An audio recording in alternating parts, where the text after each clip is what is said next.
ஆமா அழுக்கா இருப்போம், கருப்பா கலையா இருப்போம், ஒன்னு உசுரா இருப்போம்.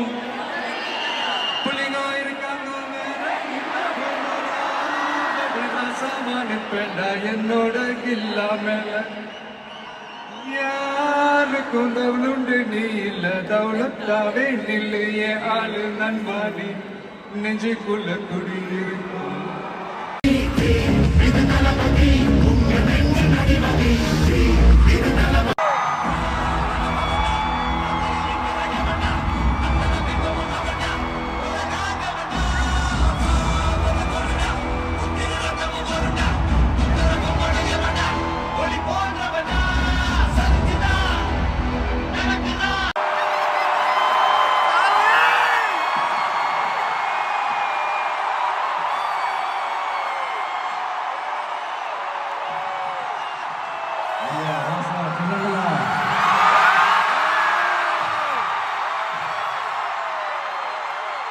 யாரு சாமி நீங்களா?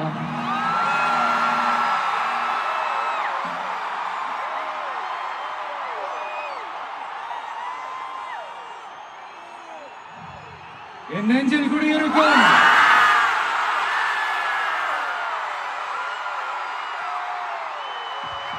மலேசியா மக்கள், மலேசியா தமிழர்கள், உங்கள் அனைவருக்கும் என்னுடைய வணக்கம் வணக்கம் வணக்கம். அதுலயும் குறிப்பா சொல்லணும்னா, இலங்கைக்கு அடுத்தபடியா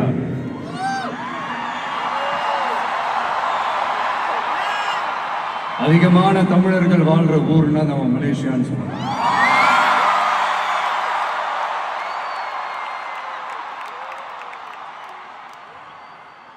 நம்ம தமிழர்கள் தான் உலகத்துல எந்த நாட்டுக்கு போனாலும் அவங்க சொந்த நாடாவே நினைச்சு உழைக்க ஆரம்பிச்சிருவாங்களே. அப்படிதான் நீங்க பாத்தீங்கன்னா இந்த மலை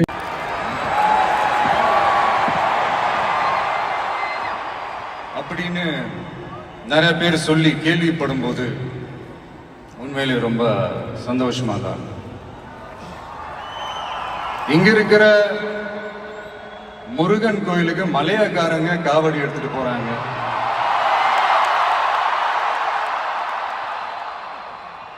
இங்க இருக்கிற சைனாக்காரங்க ரொம்ப அழகா தமிழ் பேசுறாங்க. அப்படி நம்மளுடைய தமிழை, நம்ம மொழியை, நம்ம கலாச்சாரத்தை, நம்ம பண்பாட்டை இன்னும் உயிரோட வச்சிருக்கிற நம்ம மலேசியா தமிழர்களுக்கு இந்த நேரத்தில் என்னுடைய நன்றியை தெரிவிச்சுக்கிறேன். அது மட்டும் இல்ல, இத்தனை வருஷமா நீங்க தமிழ் சினிமாவுக்கு கொடுத்திருக்கிற அந்த ஆதரவு கொஞ்சம் நெஞ்ச ஆதரவு இல்லைங்க, மிகப்பெரிய ஆதரவு. இந்த ஓவர்சீஸ் பிசினஸ்ல எல்லாம் நிறைய நாடுகள் இருக்கு. அதுல ரொம்ப முக்கியமான மார்க்கெட் இந்த மலேசியா மார்க்கெட்னு சொல்லுவாங்க.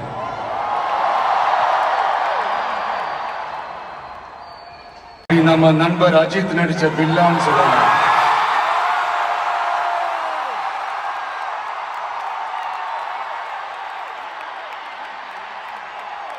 இன்னும் நிறைய படங்கள் இருக்கு. என் படங்கள்ல காவலன், குருவி எல்லாம் எங்க ஷூட் வந்தப்போ ரொம்பவே சப்போர்ட்டிவா இருந்திருக்கிறீங்க. யாதும் ஊரே யாவரும் கேளீர்னா அது நீங்க தாங்க. அப்படிப்பட்ட இந்த மலேசியால இந்த ஜனநாயகன் படத்தினுடைய அது சொல்லாமா வேணாமான்னு தெரியல, என்னோட கடைசி படமான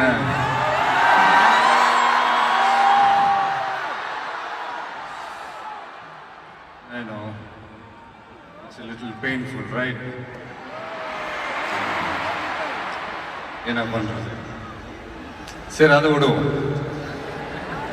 இந்த ஜனநாயகன் படத்தினுடைய இந்த ஆடியோ லான்ச் இங்க அணியோட கான்செப்ட்லயும் சேர்ந்து நடக்கிறது உண்மையிலே ரொம்ப பெருமையா இருக்கு. பிளஸ் இந்த மலேசியா கவர்மெண்ட்டுக்கும் இந்த நேரத்தில் என்னுடைய நன்றியை தெரிவிச்சு.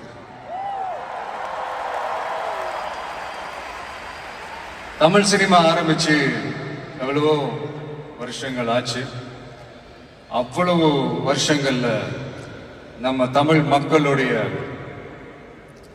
அந்த சந்தோஷத்துல, துக்கத்துல, கொண்டாட்டத்துல, குடும்பத்துல, ஆன்மீகத்துல, உழைப்புல, அரசியல்னு சொல்லி எல்லாத்துலயுமே நம்ம தமிழ் சினிமா அப்படியே கலந்து ஊறி போய் இருக்கு. அப்படிப்பட்ட இந்த தமிழ் சினிமாவில் நானும் ஒரு சின்னதா ஒரு புள்ளியா இருந்திருக்கேன் நினைச்சு பார்க்கும்போது உண்மையிலேயே சந்தோஷமாக ப்ரௌடா தான் ஃபீல் பண்றேன். சினிமா விட்டு ஏன் போறீங்க அப்படின்ட்டு நிறைய பேர் கேட்குறாங்க. சினிமான்றது ஒரு மிகப்பெரிய ஒரு கடல். அதுல ஒரு கரையோரமா ஒரு சின்னதா ஒரு மணல் வீடு கட்டணும்னு தான் நான் ஆசைப்பட்டேன். பட் அதே ஒரு மாளிகையா மாத்தி தந்தது நீங்க எல்லாரும் தான், என் ரசிகர்களாகிய நீங்க எல்லாரும் தான்.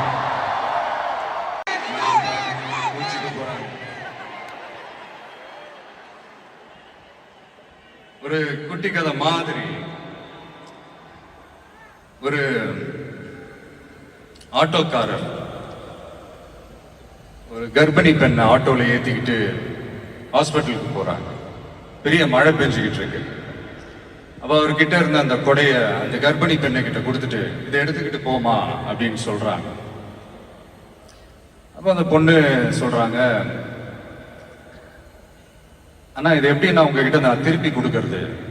அதுக்கு அந்த ஆட்டோக்காரர் சொல்றாரு, வேற யாருக்காவது தேவைப்படுறவங்களுக்கு கொடுத்துருமா அப்படின்னு சொல்லிட்டு அவர் போயிடுறாரு.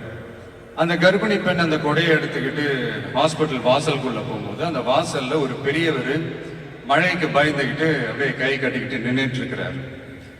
அந்த கர்ப்பிணி பெண் அந்த கொடையை அந்த பெரியவர்கிட்ட கொடுத்து, ஐயா இதை எடுத்துட்டு போங்க ஐயா அப்படின்னு சொல்றாங்க.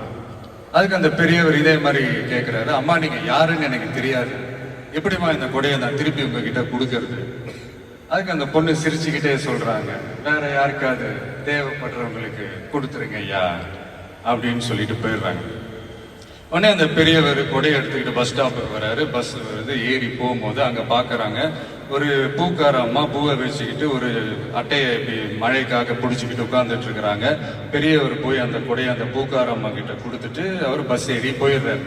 பூக்காரம்மா அந்த கொடையை எடுத்துக்கிட்டு வீட்டுக்கிட்ட வரும்போது அங்க ஒரு ஸ்கூல் படிக்கிற பொண்ணு பேக் எல்லாம் மாட்டிக்கிட்டு மழையில ஓடி வர்றாங்க.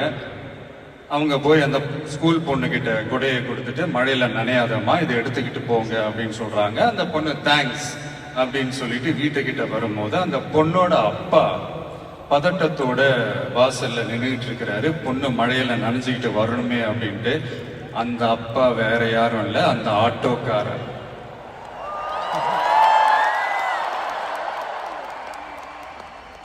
அந்த குடை அவர் கொடுத்த குடை. So the moral of the story is,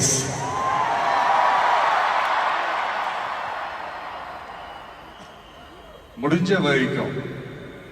வரைக்கும் எல்லாருக்கும் சின்ன சின்னதா ஒரு நல்லது, சின்ன சின்னதா ஒரு ஹெல்ப் அது செஞ்சு இருந்து பாருங்க. லைஃப் ஒரு மாதிரி ஜாலியா இன்ட்ரெஸ்டிங்கா இருக்கும். ஒரு ஃபேமஸ் சேயிங் ஒன்று இருக்கு, வெள்ளத்துல தவிக்கிற ஒருத்தருக்கு நீங்க படகு கொடுத்தீங்கன்னா பாலைவனத்துல நீங்க தவிக்கிறப்போ அது ஒட்டகமா வந்து நிற்கும்.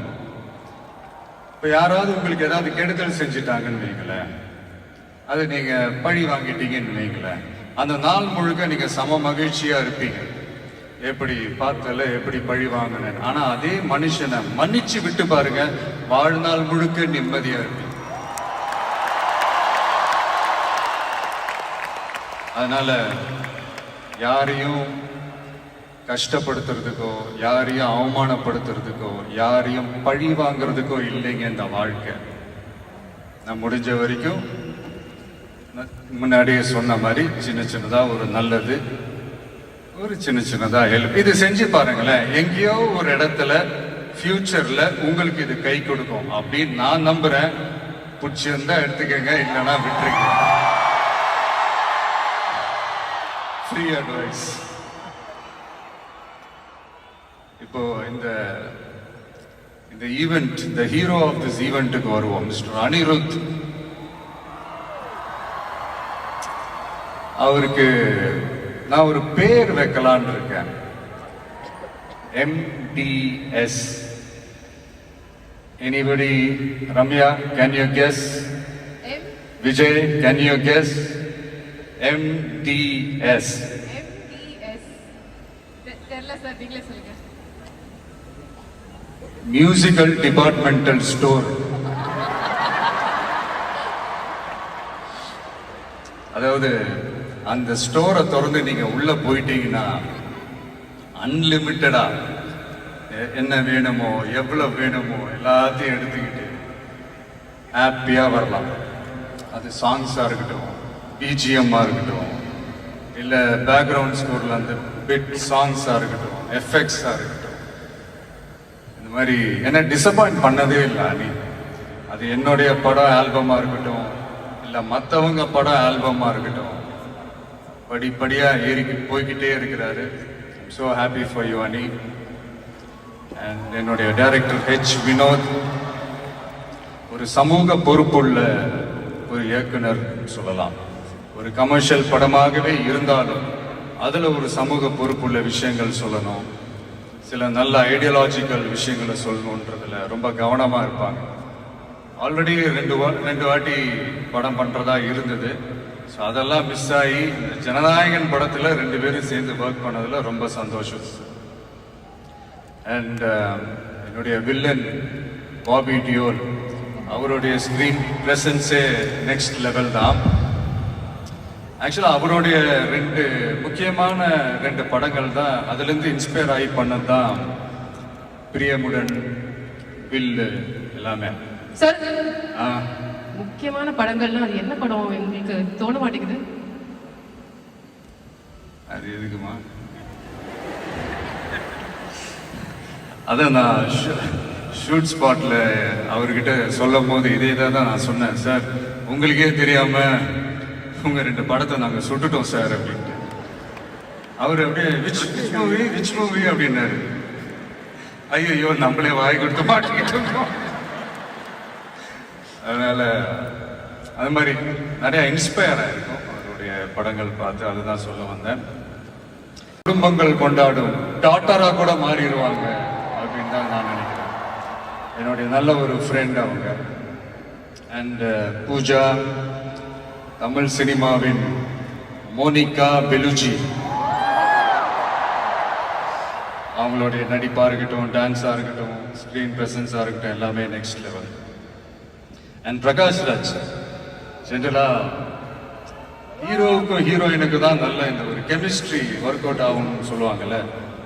எனக்கு ஆக்சுவலா எனக்கும் பிரகாஷுக்கும் நல்ல கெமிஸ்ட்ரி ஒர்க் அவுட் ஆகும். இந்த ஹீரோ வில்லன் அந்த காம்போ நான் சொல்றது கில்லி டேஸ்ல இருந்தே சொல்றேன். கில்லியா இருக்கட்டும், போக்கிரியா இருக்கட்டும், சிவகாசியா இருக்கட்டும், இல்லை இப்போ ஜனநாயகன் வரைக்கும் அந்த ப்ராசஸ்ல நான் ரொம்பவே என்ஜாய் பண்ணேன். தேங்க்யூ பிரகாஷ். முக்கியமா என்னுடைய ப்ரொடியூசர் கேவிஎன் சார், அவங்க ஆக்சுவலா இந்த படம் 2023லயே அந்த பேச்சுவார்த்தை எல்லாம் ஸ்டார்ட் ஆயிடுச்சு. இந்த மாதிரி படம் பண்ண போறோம்ட்டு. அதே நேரத்தில் நான் வந்து என்னோட இந்த பொலிட்டிக்கல் சைடும் அது அந்த அனௌன்ஸ்மெண்ட்லாம் வந்துருச்சு. அப்போ நான் அவர்கிட்ட நான் கேட்ட ஒரே ஒரு விஷயம் தான் அவர்கிட்ட நான் கேட்டேன். சார், சும்மாவே என் படத்துக்கு பிரச்சனை வரும், இதுல வேற ட்ராக்கை நோக்கி போறேன், எப்படி சார் இந்த டைம்ல நீங்க படம் எடுத்து பண்றீங்களா, பரவாயில்லையான்னு கேட்டேன். அவர் அதெல்லாம் யோசிக்கவே இல்லை, இமீடியட்டா பண்ணலாம் அப்படின்ட்டு அந்த பாசிட்டிவ் வைபை எங்க மேல திருப்பி விட்டார். ஸோ இந்த நேரத்தில் அந்த படம் நீங்க எடுத்து பண்ணதுக்கு ரொம்ப நன்றி சார். ஏன்னா அதுலேருந்து ஸ்டார்ட் ஆகி இன்னைக்கு இந்த ஆடியோ ஃபங்க்ஷன் வரைக்கும் வந்து நின்றுருக்கிறோம். எதுலையுமே தலையிட மாட்டார். நம்மளுடைய கோ ப்ரொடியூசர்ஸ் ஜெகதீஷ், லோஹித்லாம் சொல்லுவாங்க, இவர் என்ன சார் எதுலையுமே தலையிடவே மாட்டாரு, என்ன நடக்குது, ஏது நடக்குது, ஷூட்டிங் நடக்குதா இல்லையா, என்ன செலவாகுது, எதுவுமே கேட்க மாட்டேன்றாரு. அது ஒரு விதத்துல பிளஸ் ஆகவே இருந்தாலும் இன்னொரு விதத்துல மைனஸ் ஆகவும் இருக்குது அப்படின்ற மாதிரி விளையாட்டா சொல்லிட்டு இருப்பாங்க. ரொம்ப அவருக்கு இந்த மாஸ் பிலிம் வலுவான எதிரிகள் இருக்கணும்.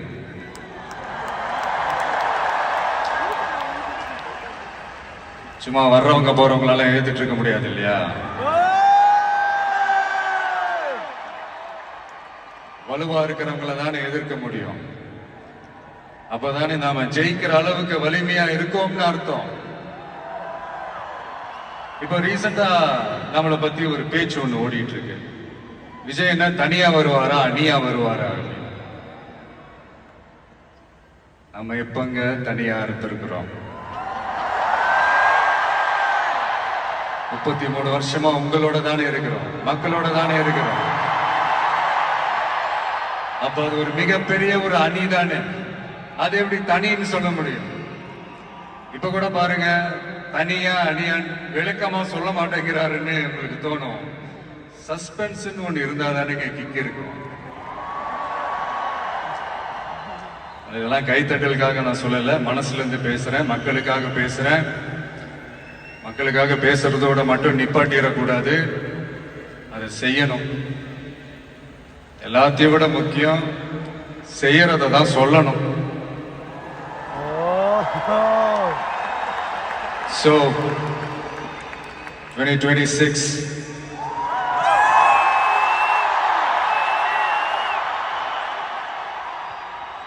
history repeats itself.